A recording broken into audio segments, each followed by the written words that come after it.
InsyaAllah kita boleh lihat slide yang Ustazah sediakan.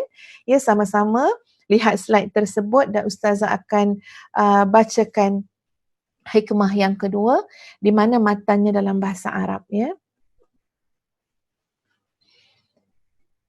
Iradatuka tajrid ma'a iqamatillah iyyaka fil asbabi minasyahwatil khafiyah wa iradatukal asbab ma'a iqamatillahi iyyaka fit tajrid inhitatun anil himmatil aliyah. Ustazah ulang lagi sekali supaya sahabat-sahabat boleh baca bersama dengan Ustazah insya-Allah. Iradatuka tajrid ma'a iqamatillah iyyaka fil asbab minasyahwatil khafiyah wa iradatukal asbaba ma'a iqamatillahi iyyaka fit tajrid inhitatun anil himmatil aliyah. Maksudnya adalah kehendak kamu untuk tajrid, yakni beribadah tanpa perlu berusaha dunia, padahal Allah masih menempatkan kamu pada golongan orang yang harus berusaha untuk mendapat keperluan sehari-hari. Maka kehendak itu adalah daripada syahwat hawa nafsu yang tersembunyi. Sebaliknya, kehendakmu untuk berusaha, padahal Allah telah menempatkan dirimu pada golongan orang yang beribadah tanpa perlu kasab, tanpa perlu berusaha, maka kehendak yang demikian bererti menurun daripada cita-cita yang tinggi.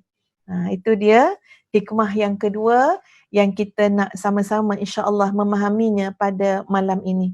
Ya, Ustazah percaya kalau semata-mata dengan melihat kepada matan hikmah tersebut ataupun melihat kepada terjemahannya, Ustazah percaya tidaklah mudah untuk kita memahami hikmah yang kedua ini. Jadi insya-Allah ya, dalam kelas inilah Ustazah akan cuba menerangkan apakah yang dimaksudkan dengan hikmah yang kedua ini. Mari sahabat-sahabat sekalian, kita tengok, perhatikan pada terjemahan dia, tak perlu lihat pada slide, dengar saja huraian Ustazah terlebih dahulu. Dalam hikmah ini ada dua perkataan yang menjadi kata kunci. Ya, di mana dua perkataan itu adalah gambaran kepada hal ataupun keadaan seseorang. Sekarang kita nak faham sahabat-sahabat sekalian bahawa ya, kita semua dan golongan-golongan yang bersama dengan kita, maksudnya golongan yang bagaimana? Iaitu golongan yang nak menuju kepada Allah, golongan yang nak mendekatkan diri kepada Allah, golongan yang benar-benar nak mencari keredaan Allah. Jadi perjalanan itu panjang. Ya, perjalanan itu penuh dengan onak duri. Boleh jadi makan masa 10 tahun, 20 tahun, seumur hayat kita, sampailah hari kita bertemu dengan Allah Azza wa Jalla. Jadi dalam proses perjalanan itu akan ada banyak hal, suasana, keadaan berubah-ubah daripada satu keadaan kepada keadaan yang lain. Jadi dalam hikmah yang kedua ini ada dua kata kunci di mana kata kunci ini merujuk kepada keadaan, merujuk kepada suasana kita ataupun orang-orang ya yang nak menuju kepada Allah. Apa keadaan dia? Yang pertama disebut dengan istilah at-tajrid. At-tajrid, okey. Yang kedua disebut dengan istilah al-asbab. Jadi ada dua perkataan yang penting, gambaran, ada halut tajrid, ada halul asbab, ada keadaan tajrid dan ada keadaan asbab. Mungkin ketika mana istilah ini disebut dengan bahasa Arab, ya kita tak jelas. Bahkan sahabat-sahabat, walaupun perkataan itu dalam bahasa Arab, untuk orang Arab memahaminya semata-mata pada perkataan itu pun itu tidak cukup dalam pemahaman tu. Maknanya apa? Maknanya istilah-istilah yang kita temui dalam hikmah ini ataupun dalam hikam sangat memerlukan kepada huraian, ya, penjelasan yang dihuraikan oleh para ulama-ulama, ya, yang sangat ramailah yang menghuraikannya, menjelaskannya. Jadi mari kita lihat pada slide yang disediakan. Makna istilah yang Ustazah sebutkan tadi.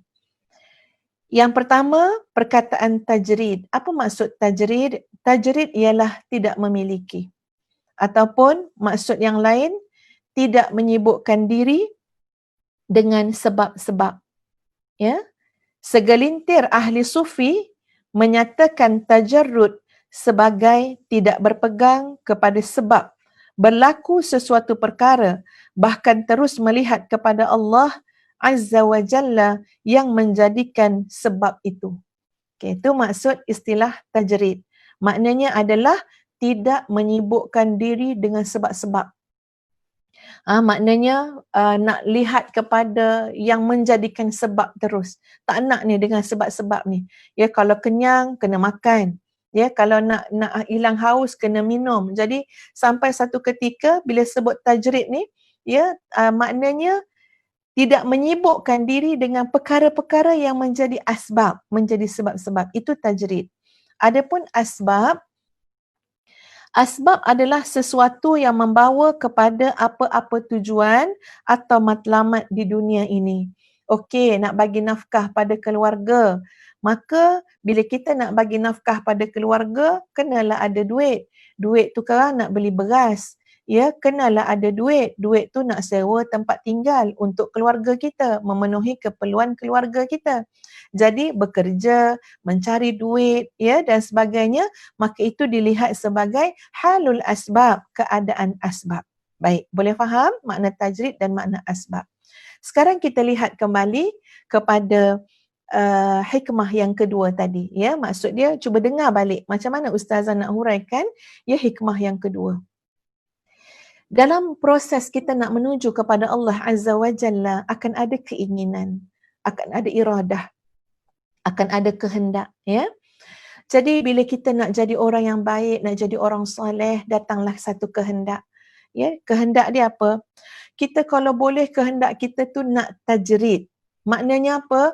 Ya Allah, aku ni nak ibadah saja. Kalau boleh nak pergi bertapa, kalau boleh nak duduk dekat Mekah, kalau boleh tak nak bekerja, kalau boleh nak duduk masjid, kalau boleh nak zikir, nak hafaz Quran, nak zikir, nak hafaz Quran. Ini ada keinginan.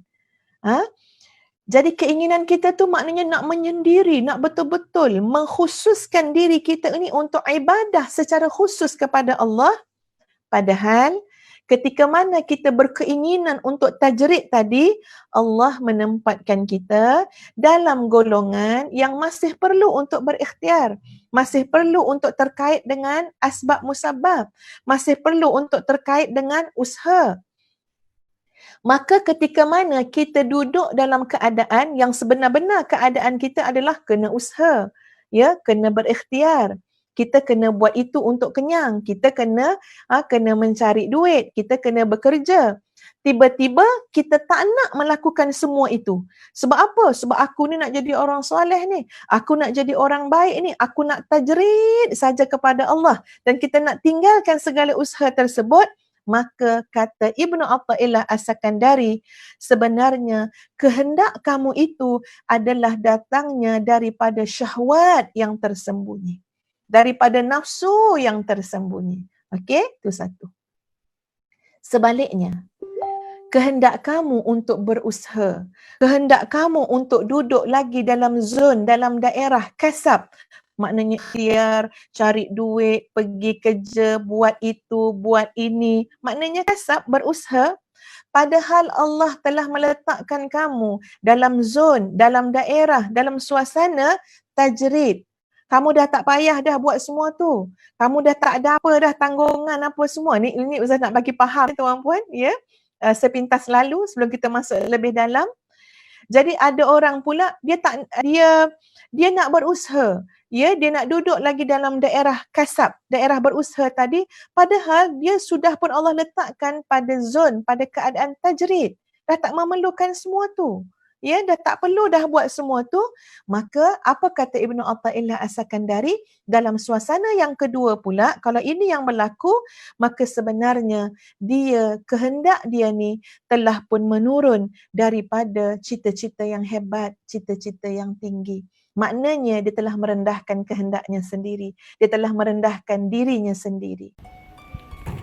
Ini adalah Tahfiz Madinatul Huffaz fasa yang kedua yang sekarang dalam pembinaan. InsyaAllah doakan supaya ia berjaya dan insyaAllah kita harap satu hari nanti sempurnalah kompleks Tahfiz Madinatul Huffaz pada fasa yang kedua ini yang boleh menampung hampir kurang lebih 400 orang pelajar, insya-Allah lengkap dengan asramanya.